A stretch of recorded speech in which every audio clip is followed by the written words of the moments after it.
Dans les années qui ont précédé la chute du mur de Berlin, l'Union soviétique a mis en œuvre une stratégie remarquablement pensée qu'il convient de connaître. La difficulté était la suivante. Depuis la fin des années 50, l'Union soviétique était en situation de baisse tendancielle d'efficacité de l'économie. Autrement dit, le PIB était encore positif, mais sa croissance se tassait.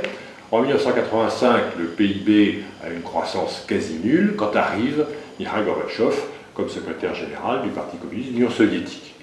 Il met en œuvre assez rapidement une stratégie bien pensée par le KGB qui consiste à prendre les pays occidentaux, notamment d'Europe de l'Ouest, par où ça les chatouille, entre guillemets. Autrement dit, leur donner un discours qui consiste à dire que l'Union soviétique devient, comme eux, une démocratie, une économie de marché, un état de droit, ce que les pays occidentaux, notamment les pays européens de l'Ouest, entendent avec plaisir.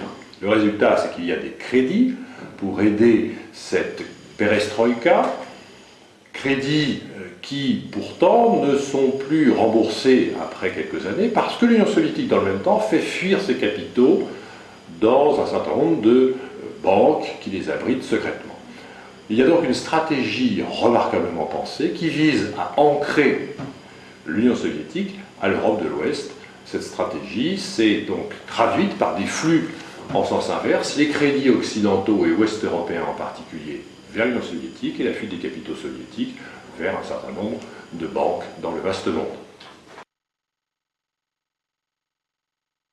Dans les années qui ont précédé la chute du mur, les États-Unis ont mis une stratégie au point qui consistait à prendre l'Union soviétique sur ses points faibles, l'économie, puisque l'économie soviétique était largement impactée déjà par les dépenses de défense. Au début des années 80, le président Ronald Reagan met progressivement en place une stratégie qui est portée sur la place publique en 1983 sous le nom d'initiative de défense stratégique, le programme de la guerre des étoiles, dit-on dans les journaux, qui consiste à relancer la course aux armements de façon à pousser à l'asphyxie l'Union soviétique.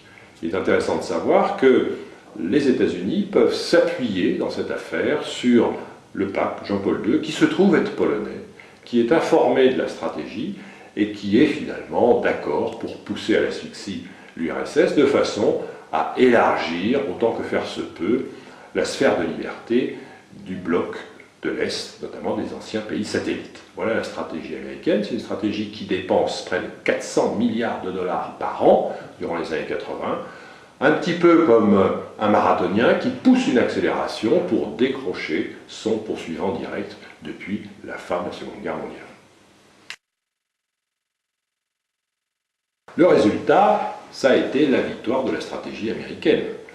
1989, c'est d'abord la chute du rideau de fer, avec la chute du mur de Berlin, qui en est un moment, symbole de la guerre froide, symbole d'une Europe divisée en deux durant la guerre froide. C'est l'année suivante, en 1990, le démantèlement du pacte de Varsovie, phénomène extraordinaire sur lequel personne n'aurait misé un franc voici quelques années plus tôt. C'est en 1991 un phénomène encore plus surprenant, l'implosion de l'Union soviétique au mois de décembre 1991. La fin d'un géant, la fin d'une superpuissance. C'est un phénomène tout à fait important. Au début des années 90, un certain nombre de pays, dont la France, dont la Russie, disent « l'OTAN n'a plus sa raison d'être ». Il y a même aux États-Unis un certain nombre de personnes qui pensent la même chose. L'argument en France est de dire « l'OTAN est le fruit de la guerre froide est terminée, donc l'OTAN n'a plus sa raison d'être ».